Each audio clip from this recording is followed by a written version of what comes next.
Welcome back to the Spirit Guide Daily. Hey, for the month of December 2023, these will be on my YouTube channel and available to all. In January of 2024, I am creating a Patreon and a membership, and this will be part of it. There will be other things. There will be guided meditations, some magic lessons, some tarot lessons as well.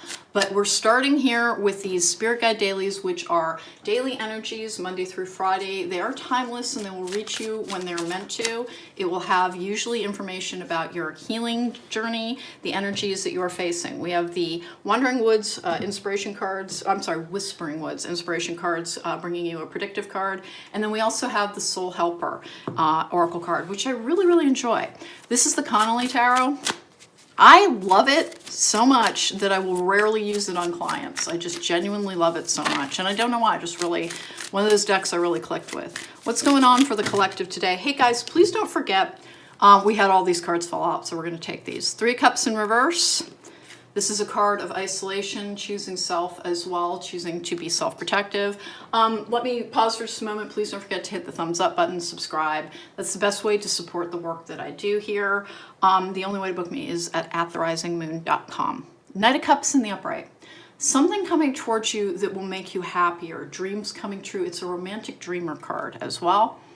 This is coming out with the Nine of Swords in reverse. Interesting. Nine of Swords in reverse. If I keep pausing on that, it's because it's a very atypical depiction on that. That's a card of like things that are peaceful. The Nine of Swords in the upright is a card of being worried, being afraid. Sometimes it's nightmares, sometimes it's restlessness. It's a card of like being ruled by the negative. In reverse like that is this card of like a peaceful situation within your life. It's almost as if you have greater emotional flow and you're conquering the idea of self-love. With the Sun in reverse as well, which can be, now the Sun is one of those cards that in the upright, it's the most positive card in the deck. It's the card of new babies, new beginnings, growth, advancement, success. It is the good vibes card. In reverse like that, it is the one deck in the tarot card in the deck that is as positive in reverse as it is in the upright. Now that is not to say that reversals are always negative, they're not, but they usually have a very different meaning. And the Sun in reverse is a new cycle beginning, the birth of something new, but that it's taking time to have patience with the process around new things coming to you. If you're still chomping at the bit saying it's time, where is everything? You're not healed. Because you're not in a surrendered and a peaceful energy. And that is not to Schultz. It comes, by the way. It does come over time. If you just kind of lean in on the, I do need to release this false sense of urgency about things happening. I need to evaluate each day. Is everything where it kind of needs to be? Am I going to be safe for the next, 5-10 days? That's about as much as anybody ever gets. I will keep working on my stuff and going towards my goals. And just trying to stay in an energy of like, that's not happening right now, so I'm not going to worry about it. I really like the self-love energy around this as well. It does, for some people, kind of suggest with that Knight of Cups, which is often somebody coming towards you with an offer, that there may be new things happening, because it started something new and positive. There may be new things happening in your personal relationships.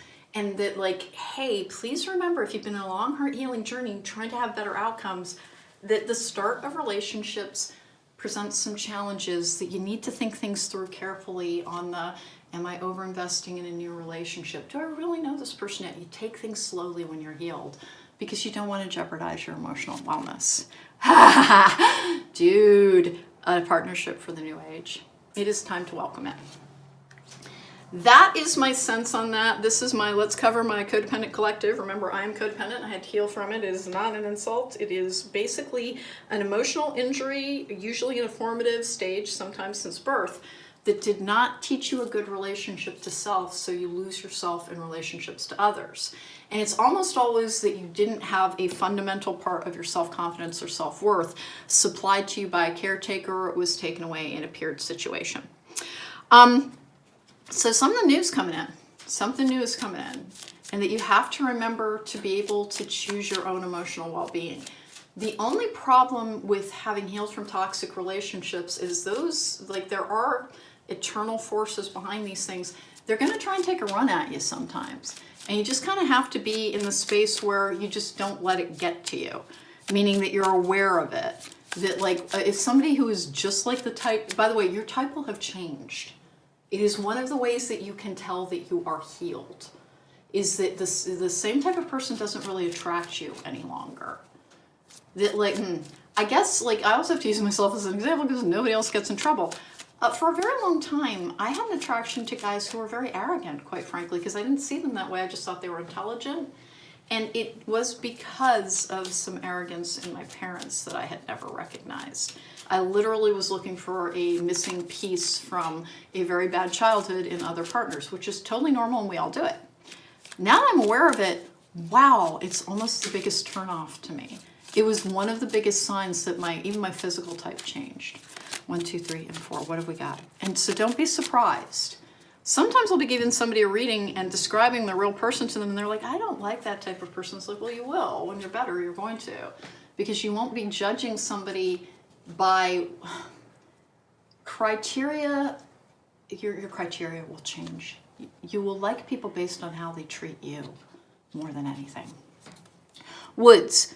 Be like the woods, calm, soothing, mysterious, full of life. Let's take one more on that because that's a grounding energy with transform. Emerge with beauty and grace from your cocoon. That is so much the energy that I've got here. That like new things are happening. You need to stay very grounded. You need to have your process around this. But this is a Spirit Guide Daily that is hinting at a new relationship. It is, by the way, apparently and you'll know because you've been alone for a while. If you've only been single for like 5 months, I'm pretty sure this is not going to be the energy for you. In a healing journey, usually it's a minimum of 1 year to really, the only cure for codependence is independence. This is the card of independence. You are an emotionally independent person. Old energies may take a run at you, but they won't get very far. And you do have something coming towards you. And the way that you can tell that you're ready is that there is no part of you that's like, yes, finally, at long last. There's a part of you that's like, okay, well, we'll see where that belongs now, because man, did I ever do a lot of work to make sure that a relationship could never wreck me again. And that is, it's not about skepticism, it's about emotional safety. That the key to good relationships is a better understanding of self so that you can recognize when somebody is either taking advantage of you or attempting to make you responsible for their emotional needs or in any way treating you in a dismissive or a reductive fashion. What happens to so many abuse survivors is that very charming people will come towards them because they have a lot of energy, they're willing to give and give, and they attract some predators, and we attract some predators. And as you're aware of them, you become safe from them. So that was kind of the Spirit Guide Daily for today. You have new relationships coming towards you. If you're not interested in romantic relationships, that would mean that this message is not for you. It is absolutely okay to not be. And if you're already in one, look for a deepening of your connection and a better understanding of what relationships are for within your own life.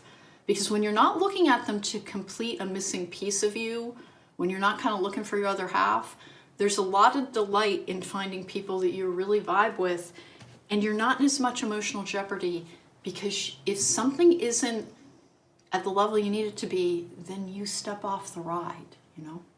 That was the Spirit Guide Daily for today. You have an incoming relationship, some warnings around, be vigilant in your process, make sure you have a grounding process. Whatever it needs to be, make sure you have a grounding process for balancing, for getting in touch with nature, for being in touch, because it helps you keep you in touch with your feelings.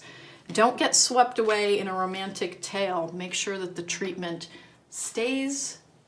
That's why we take things slowly, so that people's company manners kind of wear off. This has been the Spirit Guide Daily. You can book me for a private reading at therisingmoon.com. It is the only way to book me.